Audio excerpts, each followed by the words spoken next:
Hello everyone, আসসালামু আলাইকুম। আমি লামিয়া, আপনারা দেখছেন লামিয়া রোমান কিচেন। আজকে আমার রেসিপি আলু পটল দিয়ে রুই মাছ রান্না। এটা ডেইলি রান্নার রুটিনের একটা রেসিপি। এই রান্নাটা আমাদের প্রায়ই করা হয়ে থাকে। তো চলো শুরু করা যাক। আমি প্রথমে এখানে 5 টুকরো রুই মাছ নিলাম, পটল কেটে নিলাম এবং আলু কেটে নিলাম। এগুলোকে ভালো করে ধুয়ে পরিষ্কার করে এবার মাছটাকে ভেজে নিব। মাছটাকে ভাজার জন্য শুরুতেই আমি মরিচ দিয়ে দিলাম, মরিচ গুঁড়ো, এরপর আদা রসুন বাটা, পরিমাণ মতো লবণ। তোমরা যারা ঝাল খাও তারা চাইলে মরিচ দিতে পারো এবং ঝাল যারা কম খাও তারা মরিচটা স্কিপ করতে পারো। এখানে আমি প্রথমে মরিচটা মেখে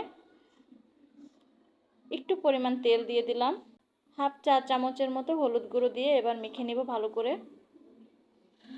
একটা কড়াইয়ের ভিতরে তেল দিয়ে এবার মাছটাকে ভেজে নেব। কড়াইটাকে আমি চুলার উপরে বসিয়ে দিলাম। আরেকটা কথা বলে রাখি, মাছ ভাজার সময় লবণ একদমই স্কিপ করা যাবে না। এবার মাছ ভাজা হতে হতে আমি পেস্টটা তৈরি করে নেব।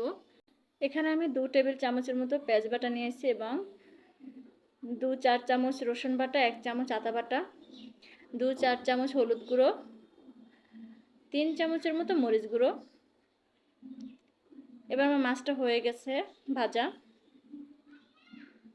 এবার রান্না করার জন্য একটা কড়াই নিয়ে নিলাম। আমি মাছ ভাজার থেকে যে তেল অবশিষ্ট ছিল সেটাকে দিয়ে দিলাম এখানে।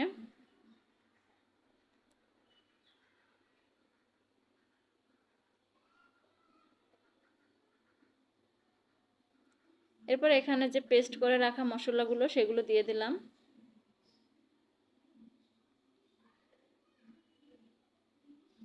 তবে সবসময় চেষ্টা করবেন মাছ রান্না করার সময় আগে থেকেই এরকম করে পেস্টটা তৈরি করে রাখতে। তাহলে কি হবে, যে খাবারের বাটা যে মশলাটা, মানে আপনার যে গুঁড়ো মশলাটা খাবেন সেটা মনে হবে সম্পূর্ণ শিলপাটায় বেটে নিয়েছেন, এরকম একটা টেস্ট পাওয়া যাবে। এবার এটাকে ভালোভাবে কষিয়ে নিব।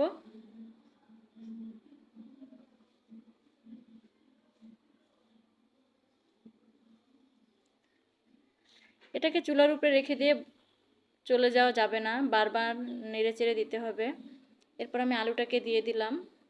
যেহেতু মাছটা ভাজা তো এটা একটু পরে দিলেও চলবে। আলুটা সিদ্ধ হতে সময় লাগে, তাই আমি আলুটাকে দিয়ে একটু কষিয়ে নেব। এবার 2 থেকে 3 মিনিটের মতো কষিয়ে আমি আবার পটল কেটে রেখেছি সেটাকে দিয়ে দিলাম। এবার এটাকেও ভালোভাবে একটু কষিয়ে নেব। যেহেতু পানিটা একেবারেই শুকিয়ে গেছে তাই আমি একটু পরিমাণ পানি দিয়ে নিলাম। নেড়ে চেড়ে ভালোভাবে এপিস ওপিস করে একটু কষিয়ে নিতে হবে। এটা সব সময় একটু মিডিয়াম টু লো হিটে করবেন, হাই হিটে করতে যাবেন না, তাহলে কি হবে সাইডে লেগে যাবে অনেকটা। এবার এটাকেও 2 থেকে 3 মিনিটের মতো কষিয়ে নেব। এরপর জল দিয়ে দিব। জলটাকে ভালোভাবে ফুটিয়ে নেব, মানে বলক এনে তারপরে মাছটাকে দিয়ে দিব। যেহেতু মাছটা আমি অত বেশি পরিমাণ ভাজিনি তাই একটু তরকারিটা হওয়ার 5 থেকে 7 মিনিট আগে দিতে হবে, যাতে মাছটার ভিতরে ভালোভাবে মশলাটা ঢুকে মাছটা ভালোভাবে সিদ্ধ হয়।